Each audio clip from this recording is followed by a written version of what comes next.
আপনাদেরকে নিয়ে এসেছি আমার পড়ার টেবিলে। আজকে দেখব আমরা এখন নর গেট দিয়ে অ্যান্ড গেট বাস্তবায়ন।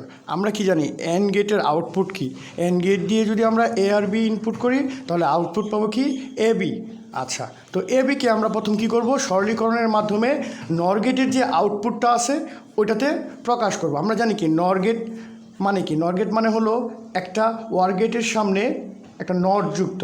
তো ওয়ার গেট দিয়ে যদি এ আর বি ইনপুট করি আমরা আউটপুট কী পাবো? এ প্লাস বি হোল নট। আচ্ছা, তো আমাদেরকে এ বিকে এই এ প্লাস বি হোল নটের রূপে নিতে হবে। তো এর জন্য আমাদের কী করতে হবে? সরলীকরণের সূত্র প্রয়োগ করতে হবে। সরলীকরণের প্রথম সূত্র আমরা ব্যবহার করব কি? এখানে যেহেতু এ বি শুধু আছে তার উপর আমরা এ বি ডাবল নোট লিখব। এ বি ডাবল নোট কোথা থেকে পাইছি আমরা? সরলীকরণের সূত্র, বিপরীতকরণ বা দ্বৈত পরিপূরক নীতি থেকে। কোনো কিছুর উপরে ডাবল নোট মানে শুধু এ, কোনো কিছুর উপরে ডাবল নোট মানে কিছুই না। আচ্ছা, এখন আমরা কি করব? এখন এটাকে আমরা ডি মর্গানের সূত্র প্রয়োগ করব। আমরা একসাথে দুইটি হুল নোট ভাঙতে পারবো না, একটি করে ভেঙে তারপরে আমরা এটাকে প্রকাশ করব। তো এটাকে ভেঙে প্রকাশ করার জন্য আমরা ডি মর্গানের সূত্র অনুযায়ী আমরা কি জানি? এ বি হুল নট ইকুয়ালস টু, আমরা জানি যেহেতু গুণাকার আছে এটা হবে এ নট প্লাস বি নট। ঠিক আছে, এটা এ আকারে আসবে। আমরা কি জানি? এ বি সমান কি আমরা লিখতে পারি? এ নট প্লাস বি নট। আচ্ছা, তো এখানে আমরা একটা একটা করে ভেঙে নিব। এখানে যেহেতু গুণ অবস্থায় আছে তা আমি প্রথমে নিয়ে নেব A not plus B not and একটা হোল নট। আচ্ছা, ওকে, তো আমরা কি এর আউটপুট পেয়ে গেছি? ওয়ার গেটের আউটপুটের মতো পেয়ে গেছি? হ্যাঁ, পেয়ে গেছি। আমরা অ্যান্ড গেটকে ওয়ার গেটে রূপান্তর করে ফেলছি সরলীকরণের মাধ্যমে। এখন আমরা এটাকে লজিক গেট চিত্র অঙ্কনের মাধ্যমে আপনাদেরকে দেখাবো কিভাবে বাস্তবায়ন করছি। তো আমাদের এখানে ইনপুট ছিল দুইটা, এ আর বি।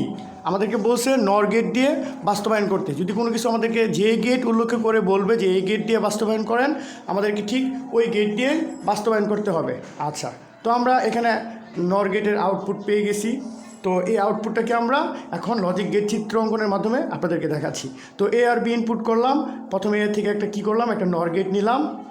এখানে একটা নর গেট। আচ্ছা, এর আউটপুট কি পাচ্ছি? এ নট। আচ্ছা, তারপর বি থেকে একটা নিব আমরা বি থেকে একটা নিব। বিয়েতে একটা নর গেট অঙ্কন করলাম, বি থেকে নিলাম। এর আউটপুট পাইছি আমরা কি? B not.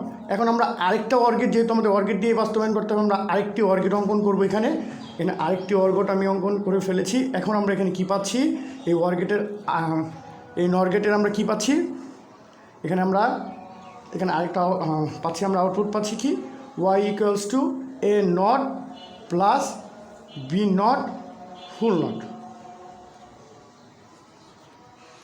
তো আমরা নর গেটের আউটপুট পেয়ে গেছি। তো আমরা এখন দেখব এটাকে যদি আবার আমরা প্রমাণ করতে বলে তাহলে আমরা এটাকে আবার কিন্তু অ্যান্ড গেটে প্রকাশ করতে পারবো। আমরা জানি কি ডি মর্গানের সূত্র অনুসারে এ প্লাস বি হোল নট সমান আমরা লিখতে পারি কি? লিখতে পারি যেহেতু যোগ আকারে আছে এ বি হোল নট। এটা আমরা ডি মর্গানের সূত্র অনুসারে লিখতে পারি। তো আমরা এটা যদি কোনো চিত্রাঙ্কন করতে বলে তাহলে আমরা এটাকে আবার চিত্রাঙ্কন করে দেখাই দিতে পারি। এই যে আমি একটা অ্যান্ড গেট নিলাম, অ্যান্ড গেট এ আর বি ইনপুট করলাম। আমি ভালো ড্র করতে পারি না, ঠিক আছে। আউটপুট কী পাবো আমরা? আউটপুট এ ইকুয়ালস টু পাবো এ বি। এটাই আমাদের আনসার। ধন্যবাদ সবাইকে আমার ভিডিওটি দেখার জন্য। যদি আমার ভিডিওটি ভালো লাগে আপনারা লাইক, কমেন্ট, সাবস্ক্রাইব করবেন আমাদের ইউটিউব চ্যানেল এবং শেয়ার করবেন আপনাদের বন্ধুদের। সবাইকে আবার পবিত্র মাহে রমজানের শুভেচ্ছা জানিয়ে শেষ করছি। ধন্যবাদ।